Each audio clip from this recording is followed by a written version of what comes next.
ഭീമ കൊറേഗാവ് കേസിൽ അറസ്റ്റിലായ ഡൽഹി സർവകലാശാല മുൻ പ്രൊഫസർ ഹാനി ബാബു ജയിൽ മോചിതനായി. നീതി ഇനിയും ഏറെ അകലെയാണെന്നും ജയിൽ അനീതിയുടെ കടലായിരുന്നുവെന്നും പ്രൊഫസർ ഹാനി ബാബു 24-നോട് പറഞ്ഞു. എന്താ പറയുക, അനീതിയുടെ ഒരു ഇതാണ്, കടൽ പോലെയാണ് ജയിലിനകത്ത്. അപ്പോൾ ഇത്രയും വലിയ പുറത്തുള്ളതിനേക്കാൾ എത്രയോ അനീതികളാണ് അവിടെ നടക്കുന്നത്. അപ്പോൾ ആ അനീതിയിൽ നിന്ന് പുറത്തു വന്നു.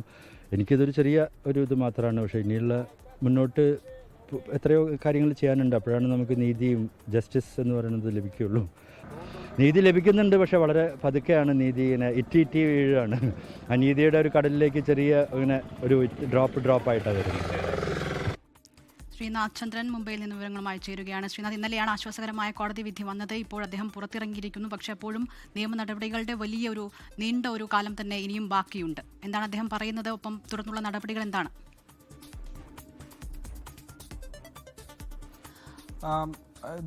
ഡൽഹി സർവകലാശാലയിലെ ഇംഗ്ലീഷ് വിഭാഗം അസോസിയേറ്റ് പ്രൊഫസറായിരുന്നു ഹാനി ബാബു. കഴിഞ്ഞ 5 വർഷത്തിന് മുമ്പാണ് അദ്ദേഹത്തെ അറസ്റ്റ് ചെയ്യുന്നത്. ഭീമ കൊറേഗാവ് കേസുമായി ബന്ധപ്പെട്ട് 5 വർഷവും 7 മാസവും ജയിലിൽ കഴിഞ്ഞതിന് ശേഷമാണ് തലോജ ജയിലിൽ നിന്ന് അല്പസമയം മുമ്പ് അദ്ദേഹം പുറത്തേക്ക് വന്നത്. ഭാര്യയും മകളും അടക്കമുള്ളവർ അദ്ദേഹത്തെ പുറത്തേക്ക് സ്വീകരിക്കാൻ അവിടെ എത്തിയിരുന്നു. റോണ വിൽസൺ, ഈ കേസിൽ തന്നെ ഉള്ള മറ്റൊരു പ്രതിയായ ദീർഘകാലം ജയിൽവാസം അനുഭവിച്ചതിന് ശേഷം പുറത്തിറങ്ങിയ റോണ വിൽസണും അദ്ദേഹത്തെ സ്വീകരിക്കാൻ ജയിലിന് മുന്നിലേക്ക് എത്തുകയും ചെയ്തിരുന്നു. വലിയ അനീതി താൻ നേരിട്ടു എന്ന് തന്നെയാണ് അദ്ദേഹം പറയുന്നത്.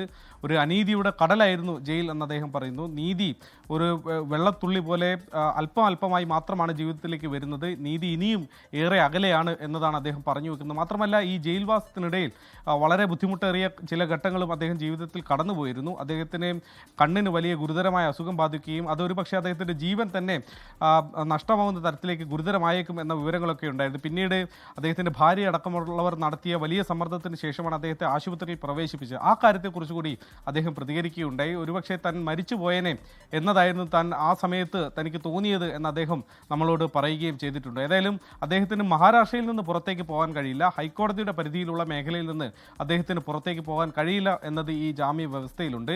2017 ഡിസംബറിലാണ് എൽഗാർ പരിഷത്ത് സമ്മേളനം നടക്കുന്നത്. അതിന് തൊട്ടടുത്ത ദിവസമാണ് 2018 ജനുവരി 1-ാം തീയതിയാണ് പൂനെയിലെ ഭീമ കൊറേഗാവിൽ വെച്ച് ഒരു വലിയ സംഘർഷം നടക്കുന്നത്. അതിൻ്റെ പേരിലാണ് രാജ്യത്തെ ബുദ്ധിജീവികളും കവികളും ഒക്കെയായ വരവർ റാവു അടക്കമുള്ള, സുധാ ഭരദ്വാജ് അടക്കമുള്ള മുതിർന്ന അഭിഭാഷകർ അടക്കമുള്ള ഒരു വലിയ സംഘത്തെ പോലീസ് അറസ്റ്റ് ചെയ്യുന്നത്. പിന്നീട് NIA കേസെടുക്കുന്ന NIA അറസ്റ്റ് ചെയ്യുകയും ചെയ്തത്. പക്ഷേ നാളിതുവരെ ഇതിൻ്റെ വിചാരണ തുടങ്ങിയിട്ടില്ല എന്നതാണ് ഏറ്റവും ശ്രദ്ധേയം.